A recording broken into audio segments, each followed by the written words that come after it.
frecuente que ingresa al examen de grado. Bien, les voy a compartir lo que es las diapositivas, me dan un momento.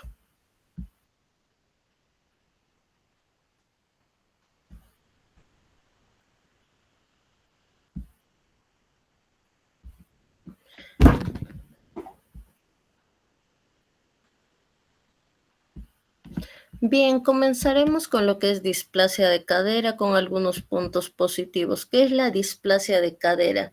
Son las alteraciones que se producen a nivel de la articulación coxofemoral. Entonces, si me preguntan qué es la alteración que se produce a nivel de las articulaciones coxofemorales. Nosotros vamos a tener lo que va a ser la displasia. ¿Qué es la displasia? Es el desarrollo anormal del acetábulo. Bien, entonces, ¿qué es la displasia? Es el desarrollo anormal del acetábulo. Vamos a hablar también de la subluxación. La subluxación es cuando la cabeza femoral está apoyado a nivel del reborde acetabular. Bien, por ejemplo, en esta imagen podemos observar que la cabeza femoral está apoyado a nivel del reborde acetabular. Eso es la subluxación. Y cuando hablamos de la luxación es cuando la cabeza femoral está completamente fuera del acetábulo. Bien, entonces repasando, ¿qué es la displasia? Es el desarrollo anormal del acetábulo. ¿Qué es la subluxación? La subluxación es cuando la cabeza femoral está apoyado a nivel del reborde acetabular, como observamos en esta imagen. Y cuando hablamos de luxación es cuando la cabeza femoral está completamente fuera del acetábulo. Bien, continuamos. Nosotros vamos a tener la clasificación. En la clasificación tenemos la luxación típica o fetal, el niño con alteraciones en la cadera. Eso es luxación típica o fetal, donde hay alteraciones en la cadera. Pero también tenemos la luxación embrionaria. Forma parte de los síndromes genéticos. Bien, esa es la luxación embrionaria. Vamos a hablar respecto a los factores predisponentes. Nosotros vamos a tener lo que va a ser la primiparidad, va a estar la distosia de presentación, la macrosomía, los embarazos gemelares. Aquí también están los factores genéticos como la hiperlaxitud articular y el sexo femenino. Bien, entonces, ¿qué tenemos? Primiparidad, la distosia de presentación, productos macrosómicos, embarazos gemelares y en los factores genéticos la hiperlaxitud articular y el sexo femenino. Bien, aquí también está relacionado lo que va a ser el oligohidramnios, ¿no? También está relacionado lo que es el oligohidramnios. La frecuencia se presenta de 1 a 1.5 cada 1000 nacidos vivos. Bien, entonces la frecuencia es de 1 a 1.5 cada 1000 nacidos. ¿Cuál es la posición normal de la cadera? La posición normal de la cadera en la vida intrauterina es de flexión y ligera abducción. Bien, entonces, ¿cuál es la posición normal de la cadera? En la vida intrauterina es de flexión y ligera abducción, posición que garantiza la formación acetabular. Cuando hay alteración, favorece a una luxación o subluxación de la cadera. Bien, me dan un segundo, vamos a aceptar, por favor. Continuamos. Vamos a hablar de esta maniobra de Barlow. Tenemos la maniobra de Barlow, tenemos la de Ortolani. Cuando hablamos de la maniobra de Barlow, es para comprobar la luxabilidad de la cadera. Se realiza en posición supina y con la cadera flexionada en ángulo recto. Bien, entonces, ¿cómo se realiza? ¿No? Es para comprobar la luxabilidad de la cadera. Se realiza en posición supina con la cadera flexionada en ángulo recto. Bien, como podemos observar aquí, se apoya el pulgar en la cara interna del muslo. Bien, ¿dónde se apoya el dedito pulgar? En la cara interna del muslo. y el dedo medio a nivel del trocánter mayor. Bien, entonces, una vez más, ¿dónde está el dedo pulgar? El dedo pulgar está en la cara interna del muslo. Bien, el dedo índice y el dedo medio está a nivel del trocánter mayor. Bien. Si al realizar la aducción, que quiere decir al acercar a la línea media se siente un clic, ¿qué quiere decir? Quiere decir que la cabeza del fémur salió del acetábulo. Bien, entonces, si se realiza lo que es la aducción, que quiere decir que se está colocando lo que es el muslo hacia, se está haciendo lo que es la aducción, ¿no? Se está acercando hacia la línea media. Entonces, ¿esto qué nos indica? Si hay un clic, nos está indicando la salida de la cabeza del fémur del acetábulo. Se considera un signo positivo. Bien, eso es la maniobra de Barlow. Vamos a hablar de lo que va a ser la maniobra de Ortolani. Bien, lo mismo, se realiza para valorar la luxación de la cadera en posición supina con la cadera flexionada en ángulo recto. Se apoya el pulgar, vamos a apoyar el pulgar en la cara interna del muslo y el dedo medio y el dedo índice a nivel del trocánter mayor. Si al abducir, aquí pueden ver la flechita, si al abducir se presenta un clic, es debido a la entrada de la cabeza del fémur al acetábulo. Bien, entonces, ¿dónde se coloca el dedo pulgar? Se coloca a nivel del muslo, en la cara interna, y el dedo índice y medio a nivel del trocánter mayor. Se hace la abducción. Hacia afuera es en esta ocasión con la maniobra de Ortolani. Si se presenta un clic, nos está indicando la entrada de la cabeza del fémur al acetábulo. Esto es considerado un signo positivo. Bien, esto es la maniobra de Ortolani y esto es la maniobra de Barlow. ¿Recuerdan la aducción, no? Es la salida de la cabeza del fémur del acetábulo, no se olviden. Eso es la maniobra de Barlow. Bien, esta es la de Ortolani, que es la abducción. Bien. Vamos a hablar también de otras maniobras. Tenemos lo que va a ser el signo de Galeazzi. ¿Qué evalúa el signo de Galeazzi? El acortamiento de extremidades medido a nivel de la rodilla. Entonces, ¿qué evalúa el acortamiento de las extremidades medido a nivel de la rodilla? Miren, aquí, por ejemplo, está flexionado las rodillitas y podemos observar una asimetría. Eso es el signo de Galeazzi. Vamos a hablar del signo de Trendelenburg. En el signo de Trendelenburg se le pide al niño que se pare sobre un pie en el lado afectado. Bien, entonces, ¿qué se le pide al niño? Que se pare sobre un pie en el lado afectado. La pelvis desciende para el lado opuesto por insuficiencia de los glúteos. Bien, entonces, ¿qué es lo que sucede?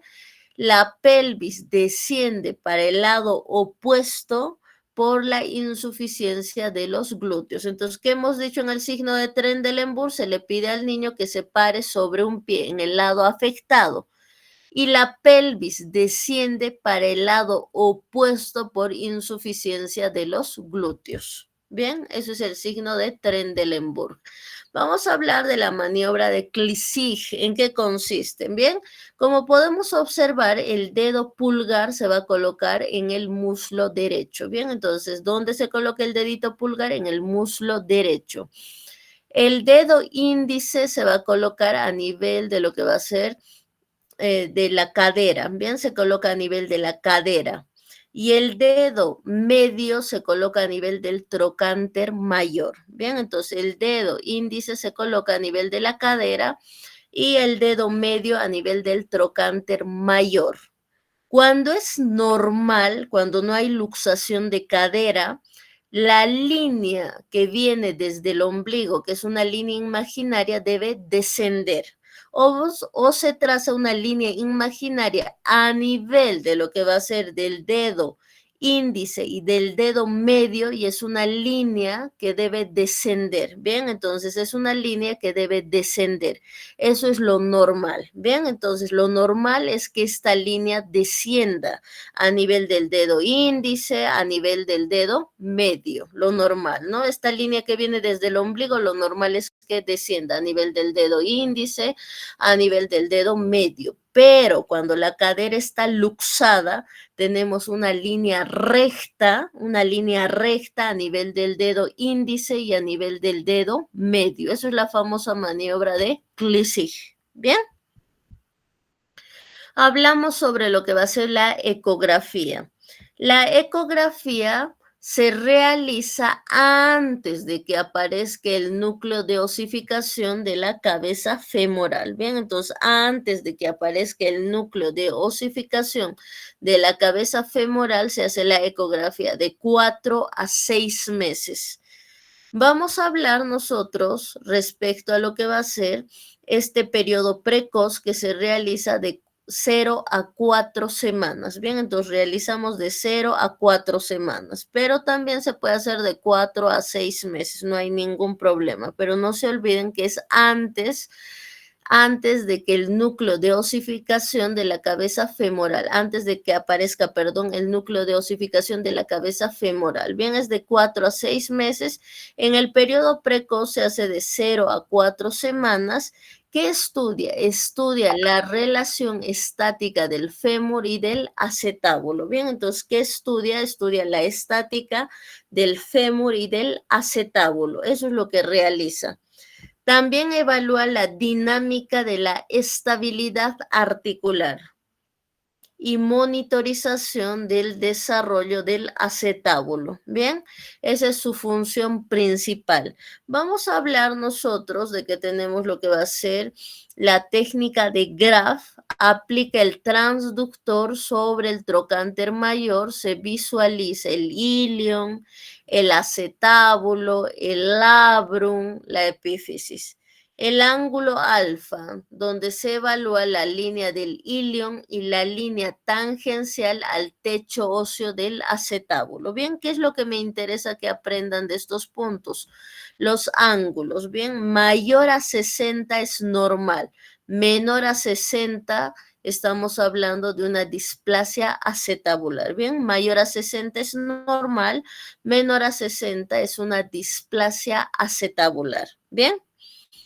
Hablamos del ángulo beta que de la misma forma evalúa el labrum y la línea del ilion, que menor a 55 es normal y mayor a 55 hablamos de una subluxación de cabeza del fémur. ¿Qué es lo que me interesa que se acuerden? Esto, doctores. Bien, entonces, ¿qué voy a evaluar? ¿No? Repasando.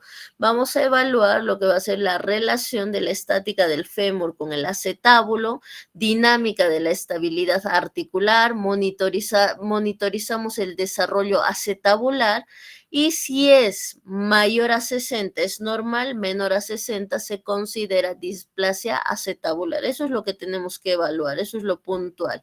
Vamos a hablar también de la radiografía, ¿no? Se recomienda la radiografía de 4 a 6 meses. Evalúa la fisis proximal del fémur, se calcifica. Aquí nosotros, como podemos observar, tenemos líneas. Tenemos lo que va a ser la línea de Hilgen-Reiner, ¿no? Esta línea horizontal, miren, podemos observar la línea de Hilgen-Reiner, que es la unión de los cartílagos tridimensionales, esta línea de Hilgen-Reiner, que es la unión de los cartílagos tridimensionales, y de manera perpendicular está la línea de Perkis, bien, por la cara interna del fémur. Podemos observar la línea de Perkis, ¿no? A nivel de la cara interna del fémur, observamos la línea de Perkis, ¿no? Y aquí tenemos la línea de Shenton también, la línea de Shenton, ¿bien? Aquí nosotros vamos a evaluar lo que son los índices, ¿bien? ¿Y qué es lo que evaluamos? Vamos a evaluar la cara interna inferior, ¿bien? Entonces, esto es lo que evaluamos, ¿bien? Entonces, ¿qué se evalúa? La cara interna inferior y los índices del acetábulo, ¿bien? Entonces, ¿qué es lo que evalúo? Porque acá tenemos 4 cuadrantes, ¿no? Como podemos observar, lo que va a ser el cuadrante superior externo, cuadrante inferior externo, vamos a tener lo que va a ser el cuadrante superior interno y el cuadrante inferior interno. ¿Qué es lo que evaluamos? El cuadrante inferior interno. El ángulo vamos a evaluar. Aquí nos indica que el índice acetabular en el recién nacido hasta 40 grados es normal. De 4 meses debe ser menor a 30 grados. Bien, y aquí también observamos de 6 a 13 años es normal, bien, mayor a 19 grados, bien, mayor a 14 años es normal, mayor a 25 grados, bien, entonces, ¿qué voy a evaluar? Voy a evaluar en los recién nacidos hasta 40 grados. A los 4 meses menor a 30 grados y de 6 a 13 años es normal, mayor a 19 grados, mayor a 14 años es normal, mayor a 25 grados. Bien, eso es lo que nosotros evaluamos. Bien, eso es lo que nos van a calificar en el examen de grado. Principalmente, ¿no? Estas líneas, ¿no?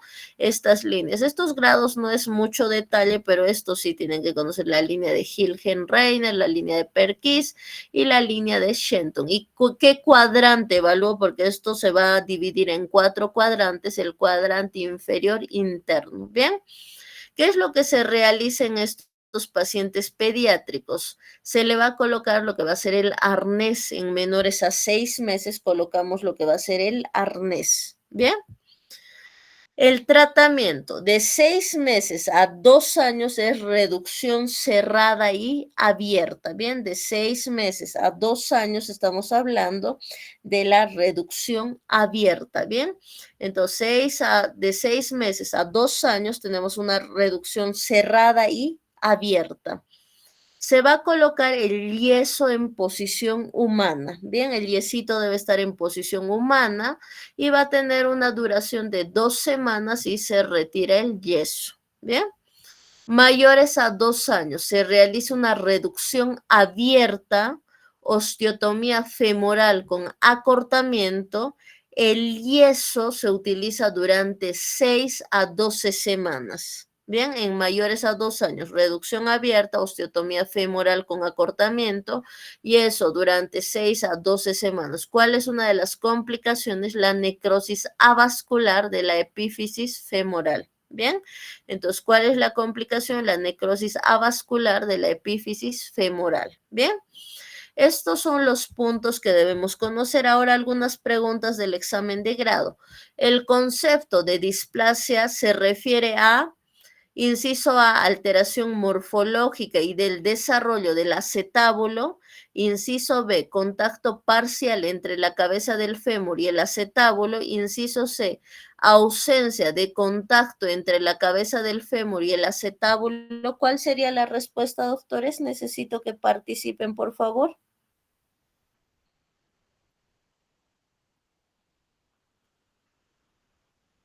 ¿Cuál sería la respuesta, doctores? ¿Qué inciso?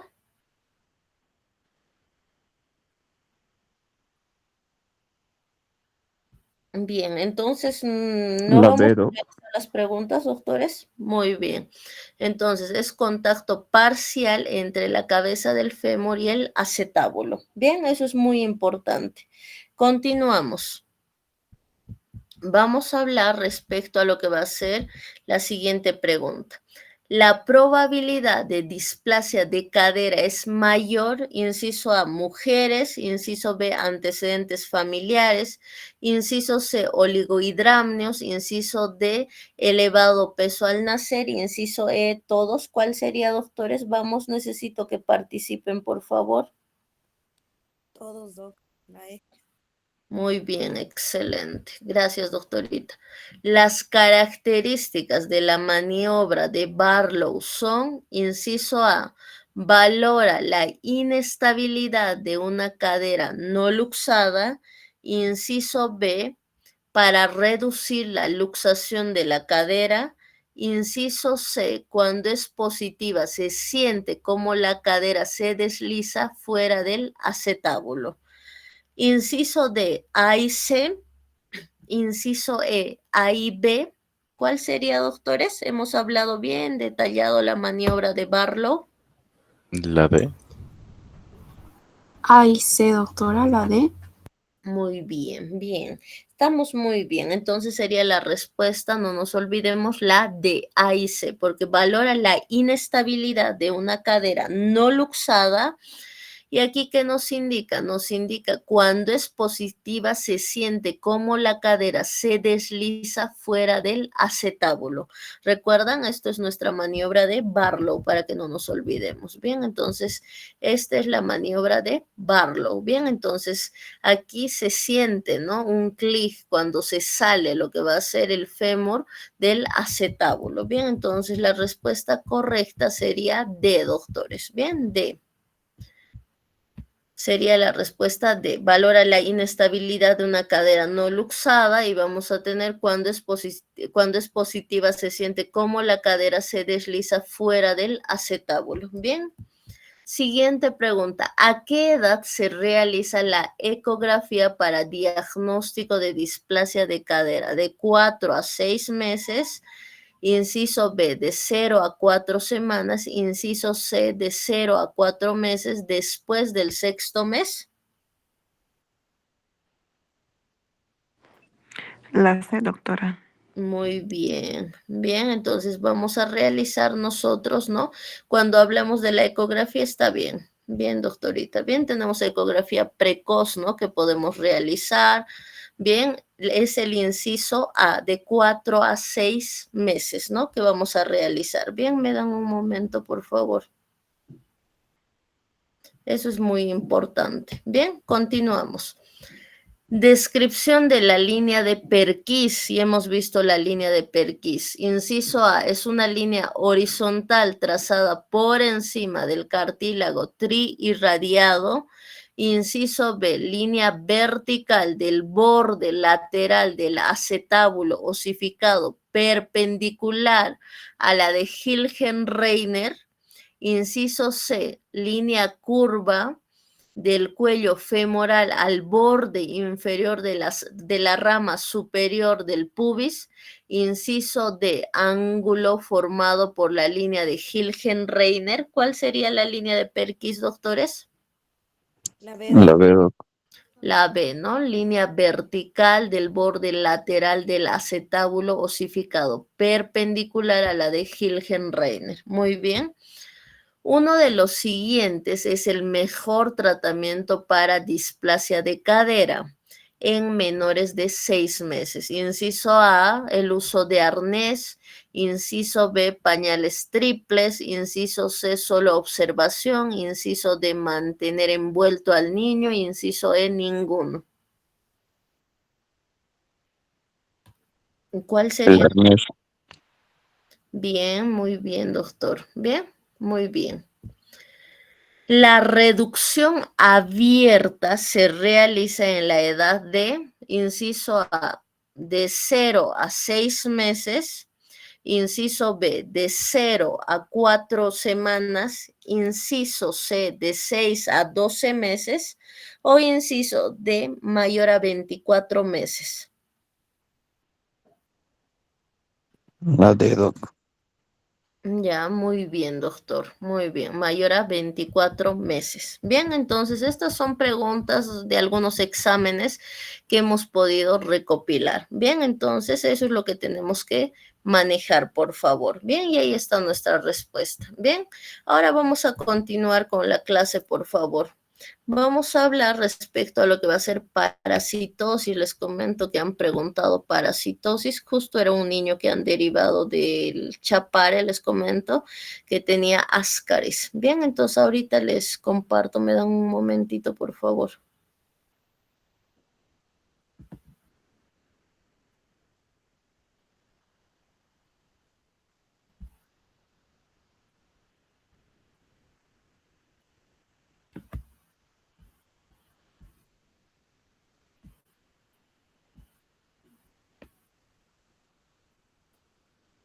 Bien, vamos a hablar de lo que va a ser parasitosis. Ya les estoy compartiendo lo que es la pantalla. Bien. ¿Cuál es la definición de parasitosis? La parasitosis es una condición clínica en la que un parásito se instala en el cuerpo de un huésped, generalmente afectando su salud, al nutrirse de él o dañando sus tejidos. En pediatría, las infecciones parasitarias son comunes especialmente en áreas con malas condiciones sanitarias. ¿Bien?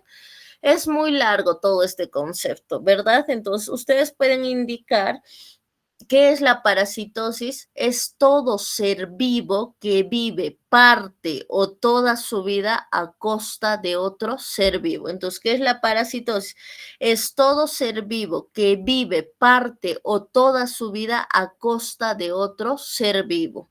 Esa es la definición. Bien, nosotros aquí vamos a hablar respecto a lo que va a ser los protozoarios y los helmintos. Bien, que vamos a tener en los parásitos. Vamos a empezar hablando de lo que son los quistes y los trofozoitos. Bien, cuando hablamos del quiste es la forma infectante. Por ejemplo, si yo me tomo un mocochinche, ¿no? ¿Qué es lo que sucede? Voy a ingerir lo que es el quiste, que es la forma infectante. Los trofozoitos producen la enfermedad. Bien, los trofozoitos son quienes producen las deposiciones líquidas, el dolor abdominal. ¿Cómo se hace el diagnóstico? Generalmente se basa en el copro parasitológico para identificación del huevo, las larvas o los trofozoitos en heces. Bien, entonces, ¿qué evalúo? Con el copro voy a evaluar los huevos, las larvas, los trofozoitos en heces. En caso de sospecha de formas extraintestinales, se puede requerir estudios de imagen como ecografía, tomografía, pruebas de serología. Bien. Los tratamientos que vamos a utilizar son antiparasitarios específicos, ¿bien? De acuerdo a cada parásito. Vamos a empezar nosotros mencionando, ¿bien? Empezamos con lo que va a ser parásitos. Vamos a mencionar lo que va a ser la amebiasis, ¿bien? Cuando hablamos de la amebiasis está causada por la entomoeba histolítica, ¿bien? Entonces, la amebiasis, ¿por quién está causada? Por la entomoeba histolítica. ¿Cuál va a ser? ¿Cómo yo me puedo contaminar de manera fecal oral? ¿No? La contaminación va a ser fecal oral.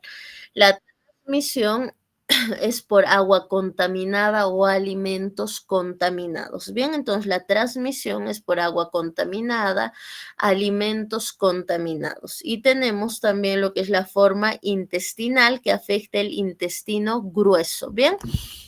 La forma extraintestinal, que lo vamos a mencionar de acá a un momento, es que me va a producir absceso hepático. Bien, un absceso hepático también nos indica la literatura que se puede observar úlceras en botón de camisa, ¿no? Eso se puede observar, úlceras en botón de camisa que puede causar. ¿Cuál va a ser la clínica? En la clínica se presenta una diarrea acuosa, el síndrome de mala absorción.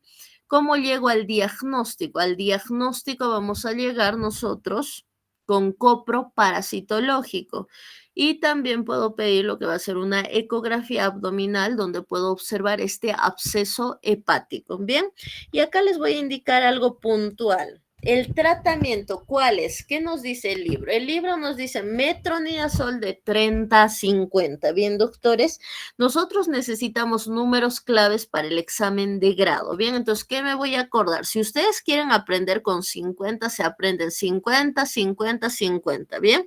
Ahora, si yo quiero aprender con 30, también con 30, porque ¿qué es lo que pasa? En el examen de grado a veces tantos son los nervios que uno se estresa, ¿no? Y no se acuerda si era 30 o 50 y empiezan a dudar, por eso prefiero que aprendan solo un número. Entonces, ¿qué vamos a aprender?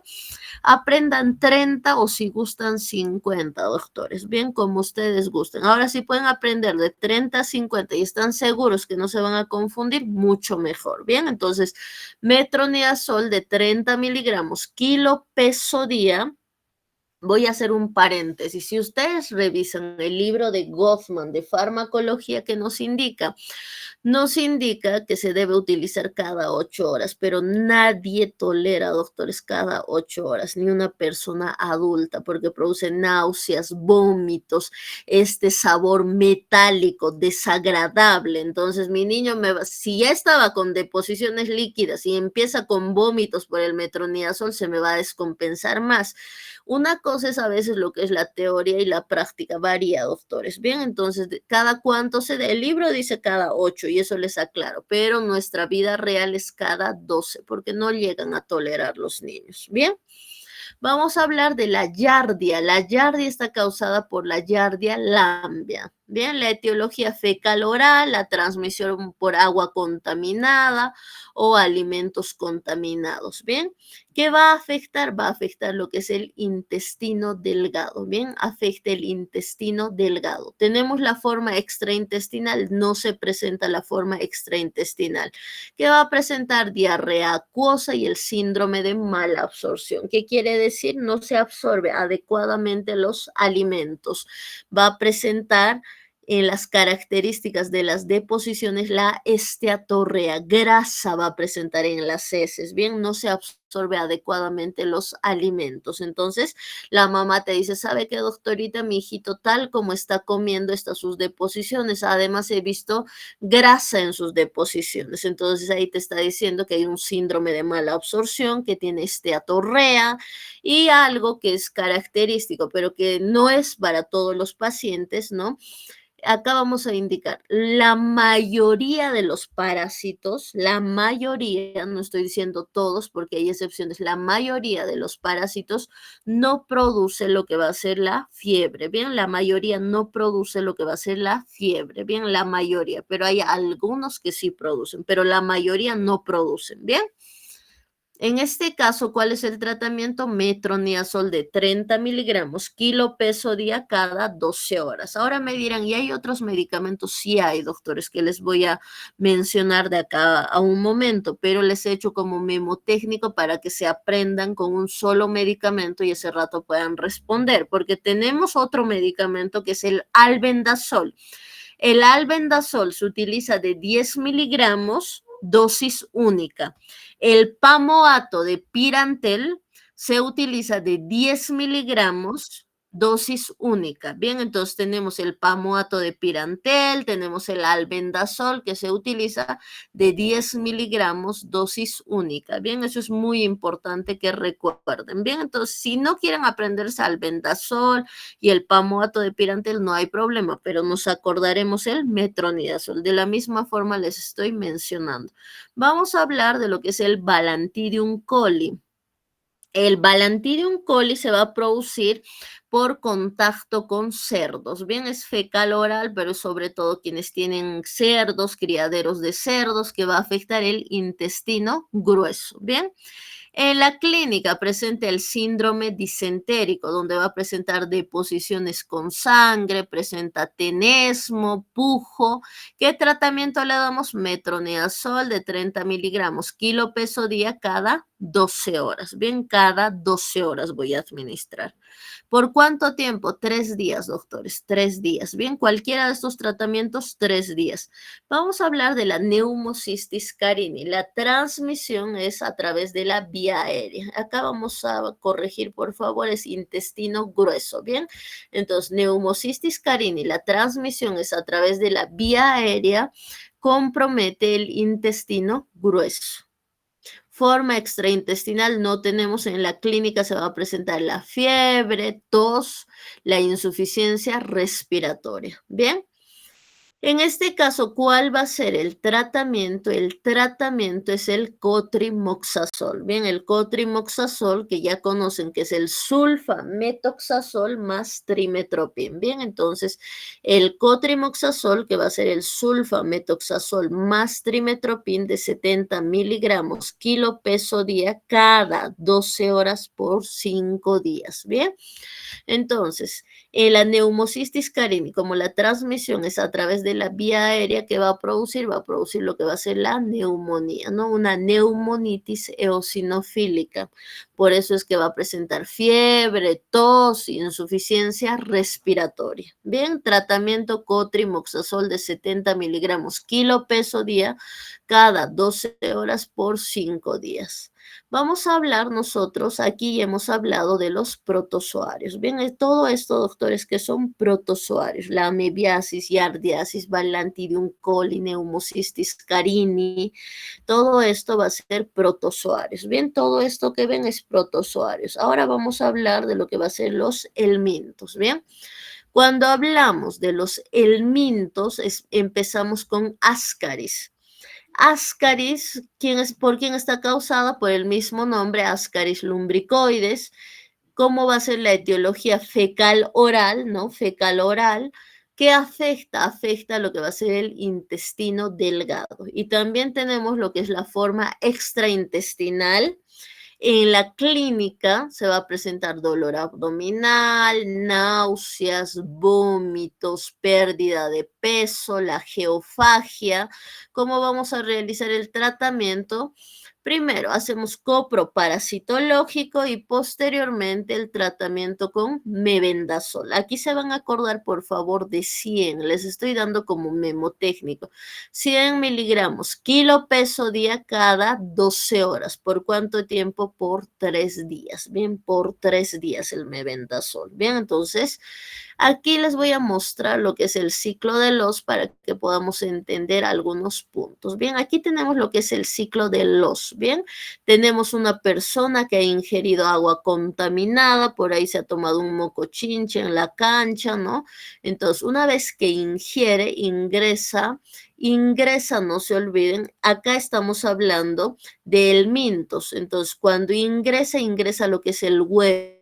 Bien, estoy hablando de helmintos. Ingresa lo que va a ser el huevo y este huevo cuando ingresa a nivel del tracto gastrointestinal que hace eclosiona. Bien, entonces eclosiona, revienta este huevo, eclosiona.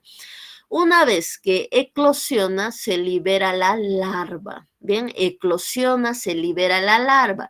Y esta larva tiene un tropismo. Bien, entonces, una vez que eclosiona, les voy a indicar, eclosiona, sale la larva. Esta larva penetra lo que va a ser la mucosa y la submucosa del intestino. Penetra la mucosa, la submucosa del intestino. Bien, ingresa a la vía hemática y en la vía hemática llega a la porta y posteriormente al hígado. Llega al hígado a través de la porta y me va a producir lo que es la hepatomegalia. Por eso es que se presenta lo que es la hepatomegalia en muchos niños que tienen parasitosis. ¿Bien?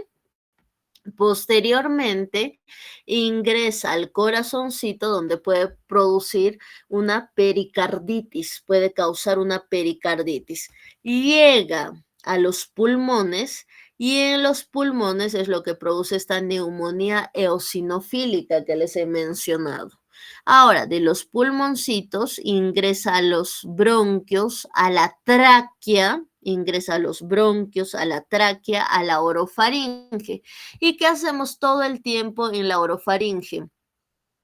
Deglutimos, ¿verdad? Entonces, otra vez ingresa al intestino y a esto se le conoce como la fase intestinal. Bien, por eso es que nosotros vamos a hablar de lo que va a ser la fase pulmonar porque me produce neumonía, la fase intestinal porque ingresa otra vez al intestino y se empieza a liberar en las deposiciones los huevos. Bien, eso es el famoso ciclo de los. Bien, en el ciclo de los vamos a tener el Necator americano, el Ancylostoma duodenalis, Ascaris, estrongiloides, ¿no?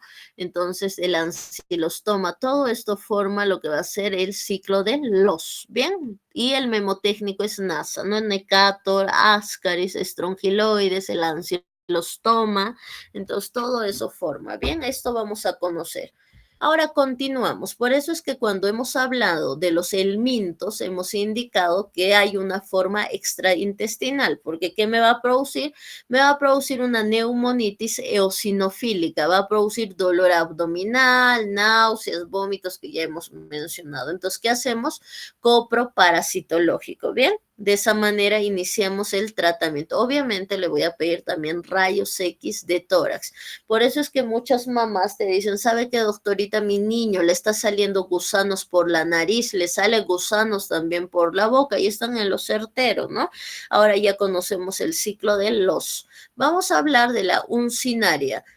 En la uncinaria tenemos el Necator americano y el Ancylostoma duodenalis. Bien, que afectan el intestino delgado. ¿Tenemos forma extraintestinal? Sí, tenemos lo que es la forma extraintestinal. Aquí vamos a tener la fase cutánea, fase pulmonar y fase intestinal. Me dirán de qué estamos hablando, ¿no? Hemos mencionado hace un rato lo que es el ciclo de los, ¿recuerdan? Y aquí vamos a cambiar un datito, ¿bien? Entonces, cuando hablamos aquí, vamos a mencionar nosotros, ¿no? ¿Cómo va a ingresar? Aquí ingresa, doctores, a través de lo que va a ser la piel, ¿bien? Entonces, a eso se conoce fase cutánea, ¿bien? Esto es lo que hemos mencionado del ciclo de los, que está perfecto, pero en este caso no va a ingresar por la vía oral, sino va a ingresar a través de los pies, a través de los piecitos ingresa, ¿bien? Entonces, cuando ingresa, ingresa a través de una solución de continuidad. Una vez que ingresa el huevo, eclosiona en el pie, se libera la larva. Esta larva ingresa a la vía hemática, de la vía hemática ingresa al intestino, ingresa al hígado, al corazón, a los pulmones, ¿no? Deglute mi paciente y otra vez ingresa al intestino y empieza a liberar los huevos. Bien, entonces de esa manera se va a producir. Y aquí hablamos de lo que va a ser la uncinaria, ¿no? Como hemos mencionado. En la uncinaria va a estar causada por dos, que es el Necator americano y el Ancylostoma duodenalis. Bien. Cuando hablamos Necator americano, solo en América está presente y el Ancylostoma duodenalis en Europa. Bien, afecta el intestino delgado, la forma extraintestinal, sí está presente la forma extraintestinal. Tenemos la fase cutánea, la fase pulmonar y la fase intestinal. Bien, tenemos estas tres fases y ya sabemos por qué. ¿Qué me va a producir a nivel de los pies, a nivel cutáneo? Prurito, comezón, podemos observar máculas, pápulas a nivel de los pulmones, lo que va a ser la neumonitis eosinofílica, a nivel intestinal, deposiciones líquidas, dolor abdominal. ¿Cómo hacemos el diagnóstico?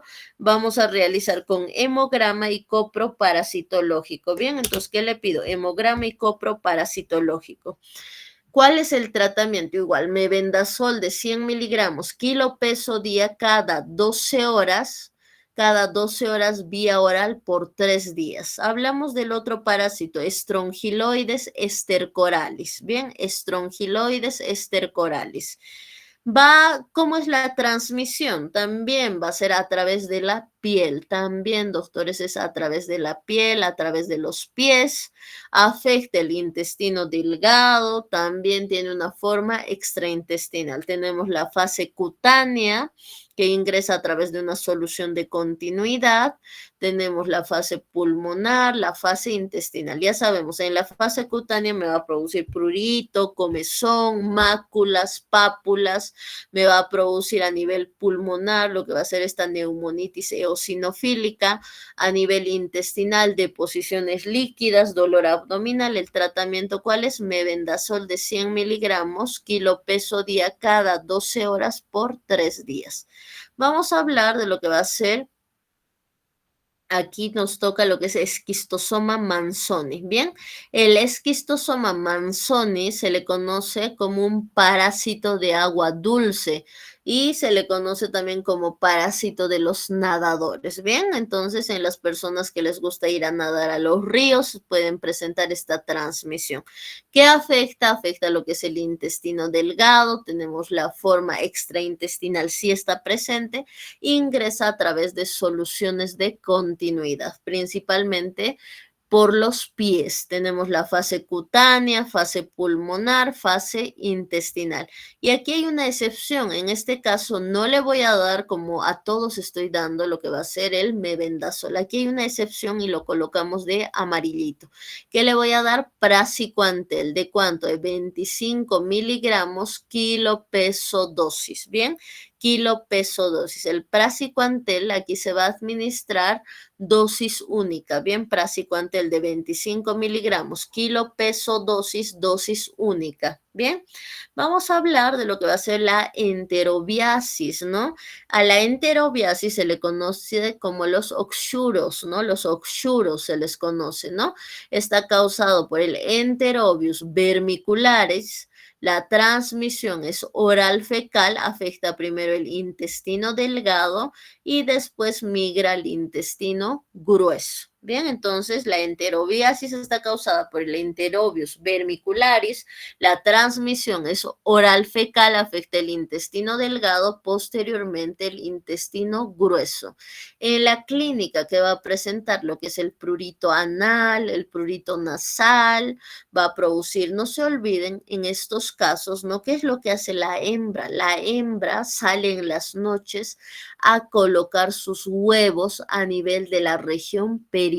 Bien, entonces a nivel de la región perianal sale a colocar los huevos. Entonces, estos huevos, ¿no? Pueden migrar a lo que va a ser a nivel de la región genital y pueden producir lo que va a ser la vulvovaginitis en las niñas, en las mujeres. Bien, entonces, ¿cuál es el tratamiento? El tratamiento va a ser el mebendazol también, de 100 miligramos, kilo peso día cada 12 horas. ¿Por cuánto tiempo? Por 3 días. ¿Cómo se hace el diagnóstico? Ya saben, copro parasitológico. Trichuris trichuria. La trichuris trichuria, acá, doctores, les voy a dar un datito más en la enterobiasis. En la enterobiasis, muchas veces, en la mayoría de los casos, no se encuentra absolutamente nada en el copro parasitológico.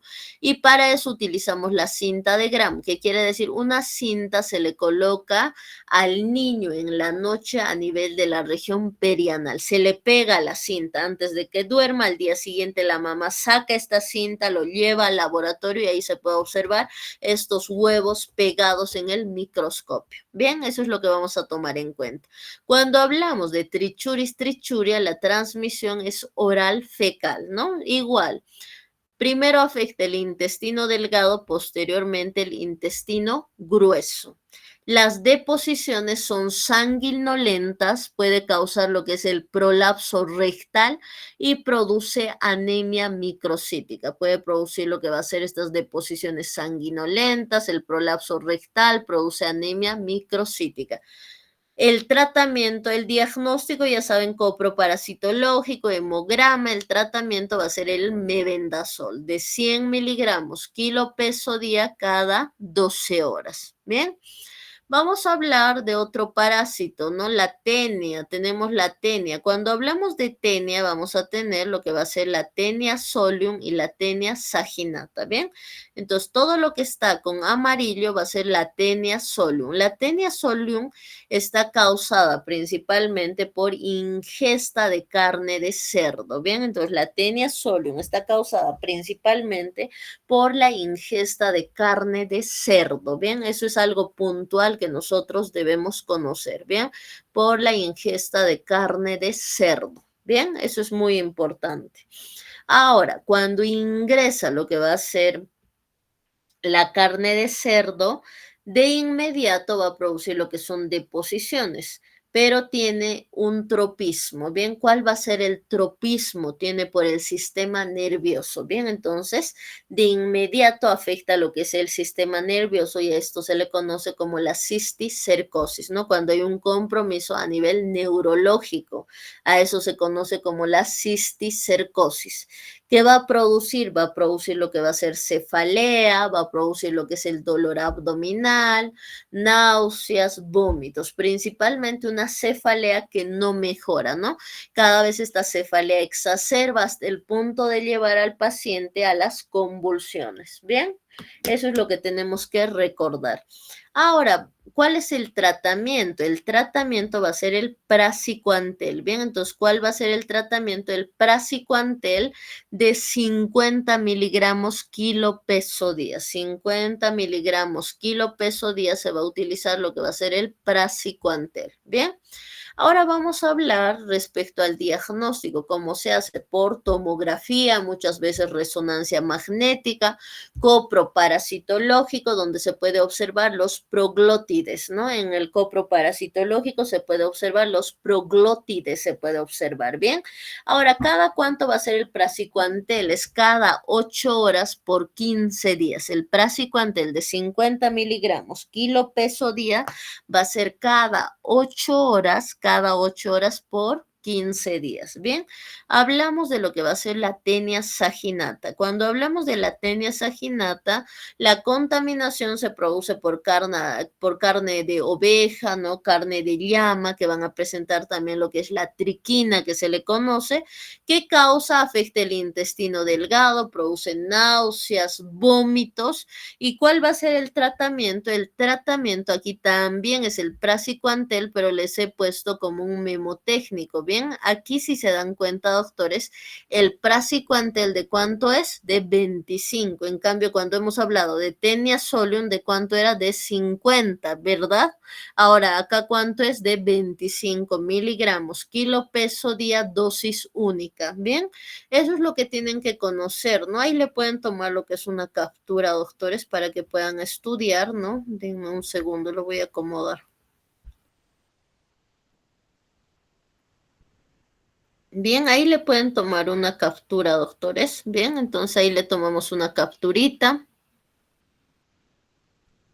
Y aquí le vamos a tomar otra captura. Bien, otra captura le toman ahí.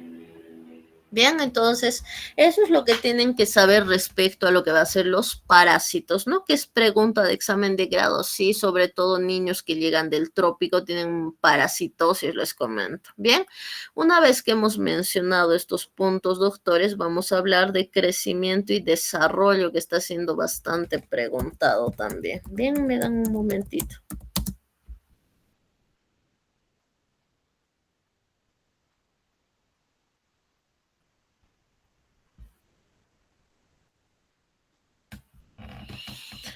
Bien, cuando nosotros hablamos de lo que va a ser crecimiento y desarrollo, tenemos que conocer dos definiciones. ¿Qué es el crecimiento? Es el proceso de incremento de la masa muscular. Entonces, ¿qué es? Proceso de incremento de la masa muscular. Desarrollo es la mayor capacidad funcional de sus sistemas. Entonces, ¿qué es crecimiento? Proceso de incremento de la masa muscular, desarrollo, mayor capacidad funcional de sus sistemas. Vamos a hablar respecto a lo que va a ser el peso. Bien, el peso. El peso, cuando el paciente pediátrico nace, ¿no? Cuando nace, cuadruplica, quintuplica, ¿no? Lo que va a ser este peso. Bien, entonces, cuando tenemos nosotros un neonato, por ejemplo, de 4 a 5 meses, va a duplicar, bien, duplica lo que va a ser su pesito, de 4 a 5 meses, bien, duplica. Ahora, un año triplica. A los 2 años cuadriplica, a los 2 años cuadruplica. Bien, entonces de 4 a 5 meses duplica, un año triplica, 2 años cuadruplica. Y cuando pesa, por ejemplo, 3,5 kilogramos al nacer o 3,500 gramos al nacer, ¿no? ¿Cuál es el pesito ideal? El peso ideal, ¿no? Es de 2,500 a 4,000 gramos. Eso es el peso ideal. Se considera macrosómico cuando es mayor a 4,000 gramos. Bien, entonces normalmente nacen con 3,5 gramos, ¿no? Al nacer, ¿no? Al año el paciente pediátrico debe pesar ya 10 kilos. Bien, al año ya debe pesar 10 kilos. A la edad de 5 años debe pesar aproximadamente 20 kilos y a la edad de 10 años 30 kilos. Bien, entonces repasando, al año cuánto pesa, ¿no? pesa 10 kilos, 10 kilitos. A los 5 años va a pesar 20 kilos y a los 10 años 30 kilos. Bien, eso tienen que saber de memoria, por favor. Ahora, esto es la regla de Gómez, no se le conoce como la regla de Wesch o la regla de Gómez, como ustedes lo quieran manejar, doctores. Bien, ¿en qué consiste?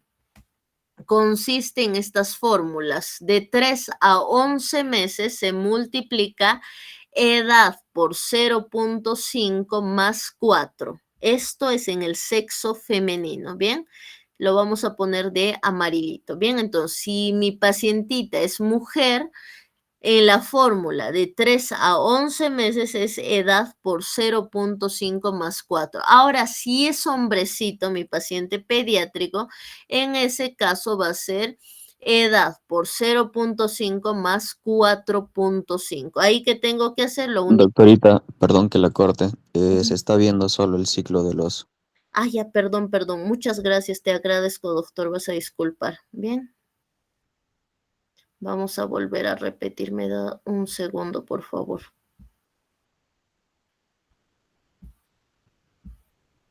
Ahora sí ya está. Bien, van a disculpar. Continuamos. Bien, entonces aquí vamos a repetir para que lo tengan, ¿no? Crecimiento es el proceso de incremento de la masa muscular. Desarrollo, mayor capacidad funcional de sus sistemas. Bien, entonces como hemos podido observar acá, doctores, de 4 a 5 mesecitos el paciente pediátrico duplica. Bien, de 4 a 5 meses duplica. 1 año triplica. 2 años cuadruplica.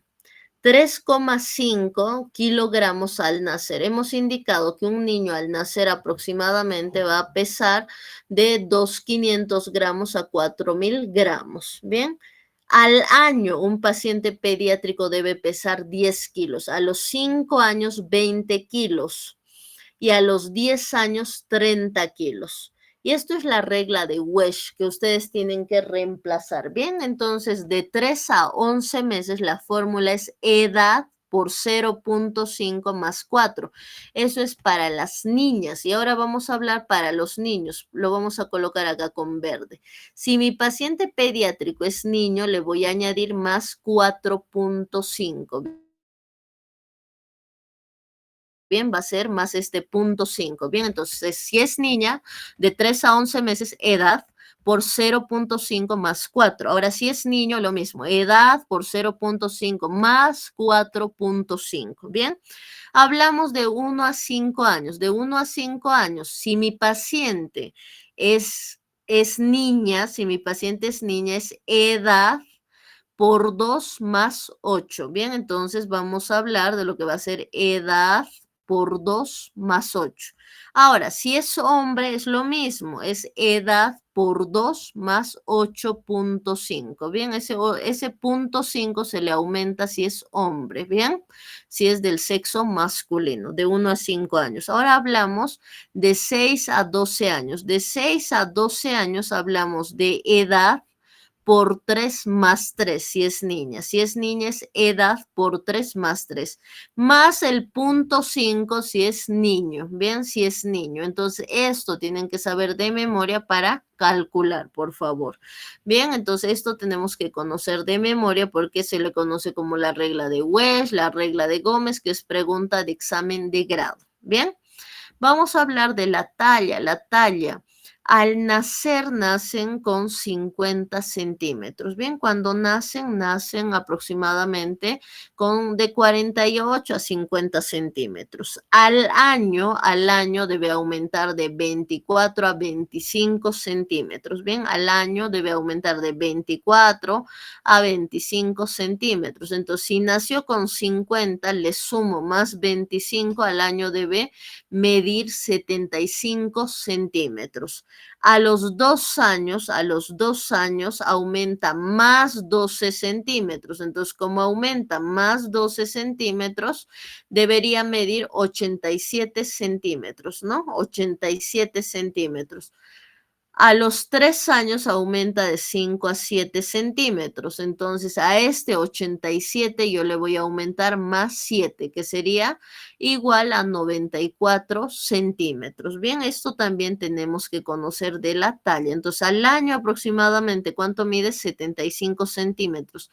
A los 2 añitos mide 87 centímetros. A los 3 años 94 centímetros. Hasta ahí nos van a preguntar, más tampoco.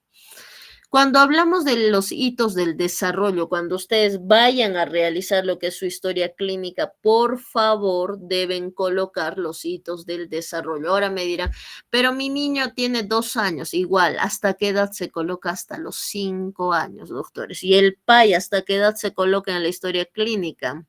Hasta los 10 años. Bien, entonces, los hitos del desarrollo, ¿no? Este desarrollo psicomotor, nosotros vamos a colocar ¿hasta qué edad? Vamos a colocar hasta los 5 años, ¿no? Tienen que colocar todito el PAI en la historia clínica. Lo único que colocan es un bien o un sí, si tiene por ahí su BCG, ¿no? De acuerdo a las vacunas que tiene. Y el PAI hasta los 10 años colocamos. Después ya no, doctores. Bien. De 0 a 3 meses van a colocar patalea vigorosamente. Solo una característica tienen que colocar, tampoco todo, ¿no? Entonces, de 0 a 3 meses, patalea vigorosamente, se sobresalta con los ruidos. Bien, sigue con la mirada, levanta la cabeza. Bien, entonces de 0 a 3 meses, pataleo vigorosamente, se sobresalta con los ruidos, sigue con la mirada, levanta la cabeza, busca sonidos con la mirada, reconoce a la madre. De 4 a 6 meses sostiene la cabeza, de 4 a 6 meses sostiene la cabeza, agarra los objetos voluntariamente, sostiene la cabeza, agarra los objetos voluntariamente, pronuncia 4 o más sonidos, acepta y agarra los juguetes, acepta y agarra los juguetes. A los 7 a 9 meses se sienta sin ayuda, agarra los objetos, pronuncia una palabra. Bien, ya pronuncia una palabra. En cambio, si comparamos de 4 a 6 meses, pronuncia 4 o más sonidos, nada más. En cambio, de 7 a 9 meses, pronuncia una palabra, imita los aplausos.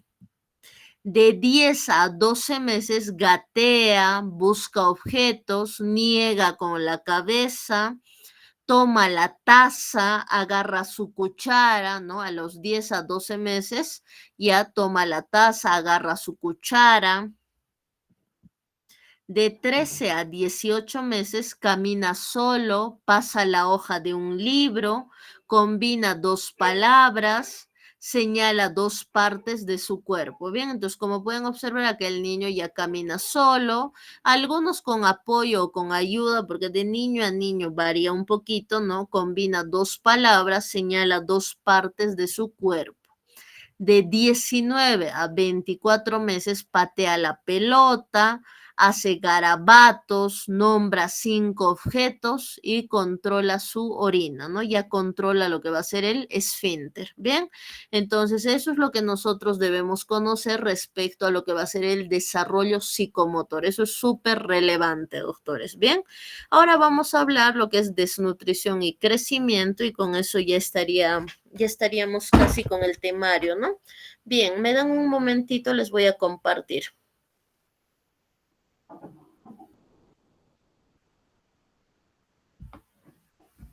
Vamos a hablar un poquito de desnutrición porque sí nos preguntan en el grado, ¿no? Y en nuestro medio hay bastante desnutrición, sobre todo en las zonas rurales.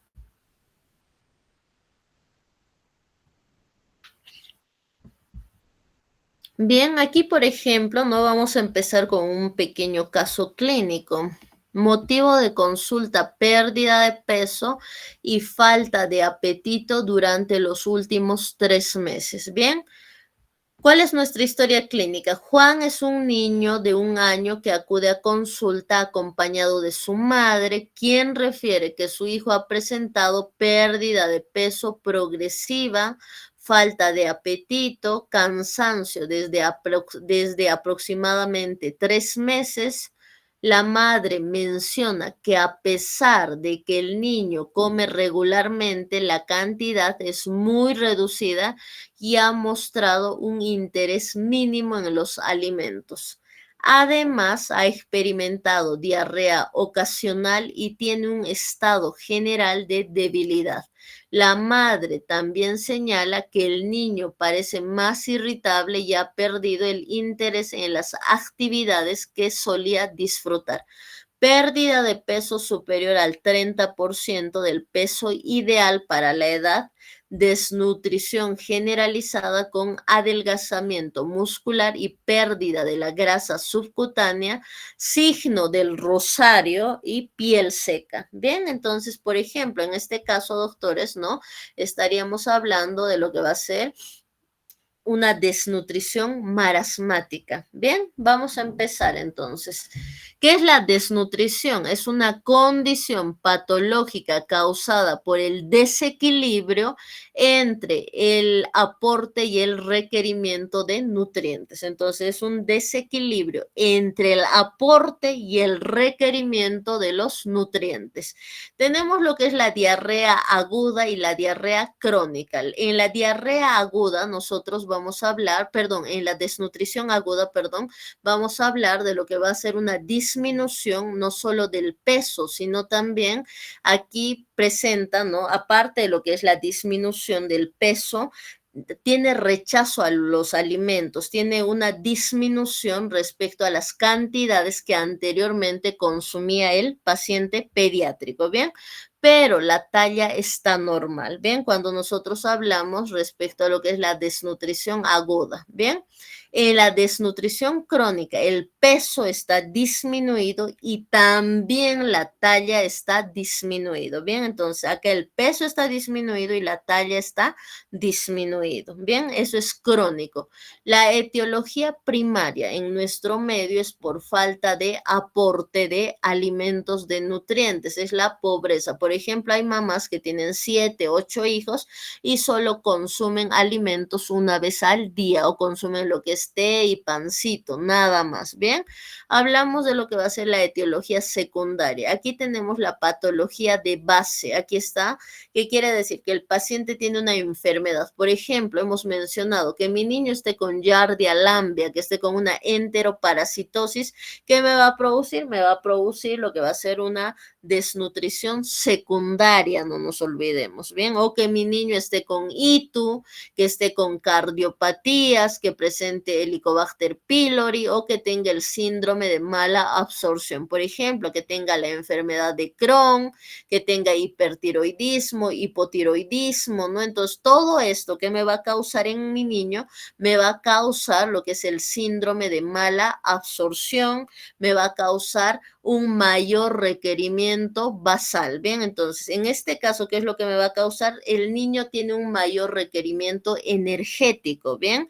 Entonces, estos niños tienen la tendencia a bajar de peso. Entonces, cualquier patología que tenga mi niño me va a causar una desnutrición secundaria en el paciente pediátrico, ¿bien? Entonces, hay un mayor requerimiento energético por la infección que está presentando este niño o por la enfermedad de base que está presentando. A eso se le conoce como la etiología secundaria, ¿no? Enfermedades de base que producen un mayor consumo energético y eso me va a causar la desnutrición. La etiología primaria que ya hemos mencionado es por falta de aporte de nutrientes, que es la pobreza. Bien.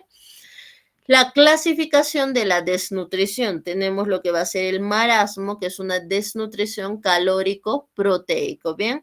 Es primario crónico también que se le conoce, ¿bien? Porque les pueden preguntar en el grado, háblame de la desnutrición primario crónico. Entonces uno dice, ¿qué me está preguntando? Es lo que es marasmo, no se olviden, que es su otro nombre.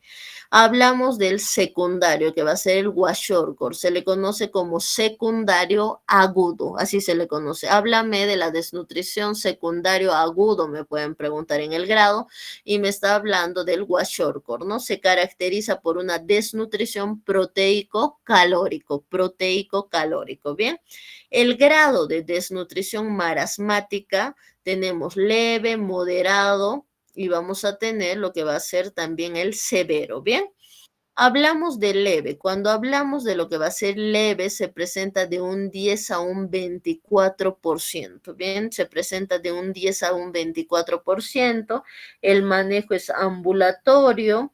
En este caso, no es necesario la internación, solo en casos de que el paciente pediátrico, por ejemplo, presente, ¿no? Supongamos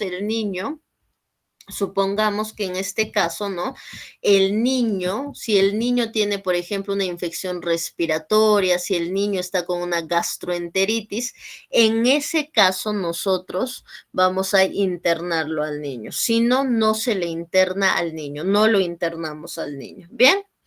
Ahora hablamos de la desnutrición moderada. La desnutrición moderada se va a presentar de un 25 a un 39%, 25 a 39%.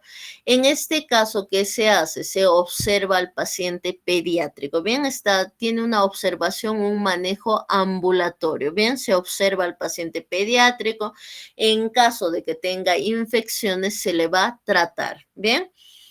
Infección grave. La infección grave es mayor al 40%. En este caso, a todos los pacientes pediátricos se les interna. Bien, a todos los pacientitos pediátricos en este caso vamos a internar. Bien, entonces no se olviden, leve de 10 a 24%, manejo ambulatorio, solo en caso de infecciones internas, moderado de 25 a 39%, observación, y las infecciones graves mayor a 40%, que a todos estos pacientes se debe internar. Bien. Hablamos de la desnutrición marasmática. El marasmo, definición, es la forma de desnutrición no edematosa caracterizada por una deficiencia calórica severa y prolongada. Bien, entonces, ¿qué es? Es la forma de desnutrición no edematosa caracterizada por una deficiencia calórica y prolongada. La edad de aparición, generalmente en lactantes menores a 18 meses. Bien. Hablamos del marasmo. El marasmo, la edad de aparición, como ya hemos mencionado, es menores a 18 meses, que voy a observar en los signos clínicos. Una pérdida significativa del peso y de la masa muscular. Una apariencia demacrada, con una piel flácida, piel arrugada, por eso se le conoce como piel de pasa, piel de anciano, ¿bien? Porque la piel está arrugada. Ausencia de edemas, irritabilidad y apatía, hipotermia, bradicardia en etapas avanzadas, estreñimiento o diarrea por inanición. Abdomen plano o distendido con visibilidad de las asas intestinales, con cara de aspecto de simio. Y aquí se puede observar también lo que es la parrilla costal, la unión se puede observar también lo que es la parrilla costal y la unión condroesternal. Esta unión condroesternal es lo que forma el signo del rosario, ¿no? La unión condroesternal es lo que va a formar este signo del rosario. También se le conoce a estos pacientes como pantalones de payaso. ¿Por qué se le conoce con el signo de pantalón de payaso? Se le conoce con este signo porque hay una pérdida masiva de lo que va a ser el tejido celular subcutáneo. Bien, entonces hay una pérdida masiva del tejido celular subcutáneo y por eso es que se le conoce con el signo de pantalón de payaso también a estos pacientes. Ahora, ¿cómo va a ser mi manejo respecto a lo que va a ser el marasmo? Bien, se van a anotar, por favor, doctores. En el manejo nosotros vamos de inmediato, llega este tipo de pacientes, nosotros tenemos que descartar que esté sufriendo lo que es maltrato infantil o que esté con alguna violencia este paciente pediátrico, porque no es normal que un niño llegue con desnutrición. Se tiene que saber cuál es la causa, ¿bien? Posteriormente se pide todos los laboratorios. ¿Qué voy a pedir? Hemograma. Aquí sí, doctores, ustedes pidan todos los laboratorios, ¿bien?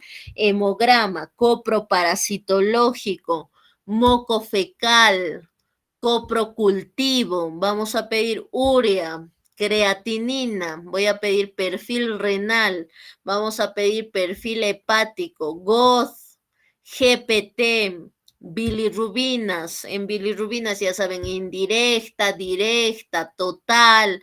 Vamos a pedir lo que es perfil renal, perfil hepático. Además, voy a pedir lo que va a ser rayos X de tórax. Voy a pedir un rayos X de tórax, una ecografía abdominal. Bien, una vez que he pedido todos estos exámenes, se interna al paciente pediátrico.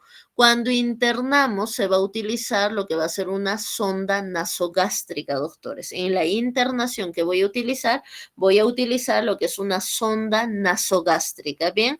A esto se le conoce como la fórmula, no se le conoce como F75, que es la fórmula F75, ¿bien? ¿Qué es esta fórmula, doctores? Esta fórmula es una leche de color verde que viene, ¿bien? Entonces, la alimentación, en este caso, con la fórmula F75, se administra a través de la sonda nasogástrica, ¿bien? Entonces, con esta fórmula, que es la F75, se administra a través de la sonda nasogástrica, ¿bien? Cuando el paciente empieza a tolerar lo que va a ser los líquidos, empieza ya a consumir lo que va a ser caldos, posteriormente se administra la fórmula F100. Bien, entonces de fórmula F75 vamos a cambiar. ¿Qué quiere decir fórmula F75? Quiere decir 75 calorías por cada 100 ml. Bien, entonces, ¿qué quiere decir la fórmula F75? 75 calorías por cada 100 ml. Bien, por ejemplo, si mi niño pesa 8 kilos, ¿no? Yo debería calcular, ¿no? 8 kilos, entonces 8 kilos, si calculamos en Holiday Segar, 8 por 100, ¿cuánto sería? 800. Entonces, por cada 100 ml voy a administrar 75 calorías, ¿no? Para estos 8 kilos, no se olviden. Bien, porque según Holiday Segar, si repasamos de 1 a 10 kilos, se multiplica por 100. Entonces, 8 por 100, 8 por 100 sería 800. Entonces, en este caso, voy a administrar lo que va a ser los 800 ml, pero vamos a administrar 75 calorías por cada 800, ¿no? A eso se refiere lo que es la fórmula F75, ¿bien?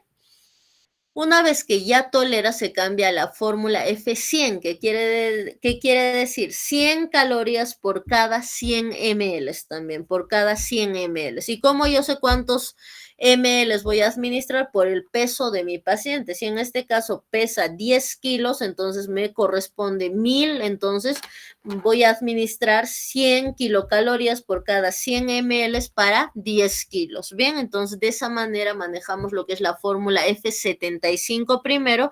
Una vez que tolera agua, caldo, se pasa a la fórmula F100. Posteriormente ya se le administra lo que va a ser una dieta blanda, blanca. Bien, si es que el niño tiene anemia, no se administra hierro, porque como conocemos, el hierro produce lo que va a ser náuseas, vómitos, dolor abdominal, entonces mi niño se puede descompensar más rápidamente. A estos pacientes pediátricos se evalúan, se tiene que evaluar no solo por lo que es un pediatra, tiene que estar una asistenta social, tiene que estar el pediatra, el nutricionista, el fisioterapeuta y un psicólogo. Bien, entonces una amplia gama de médicos va a tratar a este paciente. El control va a ser semanal durante el primer mes, ¿no? Entonces, durante el primer mes, cada semana viene el niño a su evaluación. A partir del mes es mensual, cada mes hasta los 6 meses, cada mes va a ser hasta los 6 meses. A partir de los 6 meses va a ser anual por 2 a 3 años. A partir de los 6 meses es anual por 2 a 3 años. ¿Bien? Vamos a hablar de lo que va a ser el kwashiorkor. Es una forma de desnutrición edematosa asociada a una ingesta proteica inadecuada con consumo calórico relativamente adecuado. Bien, la edad de aparición en estos niños es de 1 a 3 años. En los signos clínicos tenemos edema generalizado, comenzando en extremidades inferiores y ascendiendo. Se va a presentar la pérdida de masa muscular con conservación relativa de grasa subcutánea, cabello opaco y quebradizo, fácilmente desprendible. Aquí se le conoce como el signo de la bandera, ¿no? Estos niños que vienen en las fechas de diciembre, ¿no? Donde uno dice, ay, qué lindo su pelito rojo, ¿no? Y es porque el niño está desnutrido, no se olviden. A esto se le conoce como el signo de la bandera.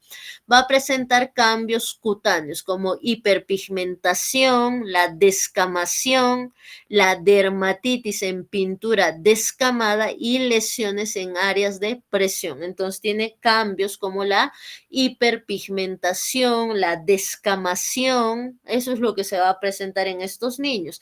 Ahora, estos niños que más presentan, van a presentar lo que es la hepatomegalia, ¿bien? Presentan apatía, irritabilidad, anorexia, esta cara redonda y edematosa que se le conoce como la cara de luna llena, el abdomen distendido, la inmunosupresión. ¿Por qué la inmunosupresión? De un momento vamos a hablar de la fisiopato, ¿bien? Cabello opaco, quebradizo, ¿no? Cambios cutáneos como la hiperpigmentación. Bien, todo eso ya hemos mencionado. En este caso vamos a hablar respecto a lo que va a ser la fisiopatología. ¿Qué es lo que sucede? Nosotros hablamos de lo que va a ser la presión oncótica y la presión coloidosmótica. Bien, esas son dos presiones que tenemos. Tanto la presión oncótica como la presión coloidosmótica son presiones que deben mantenerse iguales. Bien, entonces la presión oncótica y la presión hidrostática son presiones que se deben mantener iguales. Ahora, ¿qué sucede?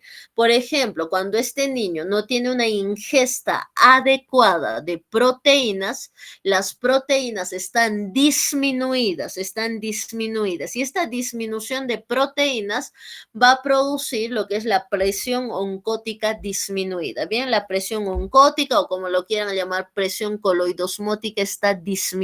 Bien, entonces si esta presión oncótica o esta presión coloidosmótica está disminuida, ¿quién predomina? Predomina la presión hidrostática. ¿Y qué hace la presión hidrostática? La presión hidrostática saca agua del espacio intravascular al espacio extravascular. O en palabras sencillas, la presión hidrostática le gana a la presión oncótica y esta presión hidrostática que va a ser ahora quien manda produce la extravasación del espacio intravascular al espacio intersticial y eso me produce los edemas. Bien, repasando.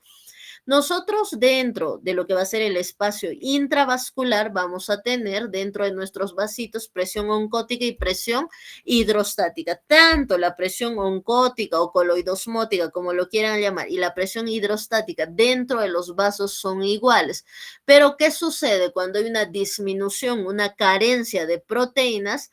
La presión hidrostática es quien manda, quien le gana a la presión oncótica. Entonces, esta presión hidrostática produce la extravasación del espacio intravascular al intersticio. ¿Qué quiere decir? Saca agua de los vasos sanguíneos al intersticio. ¿Y qué me va a producir?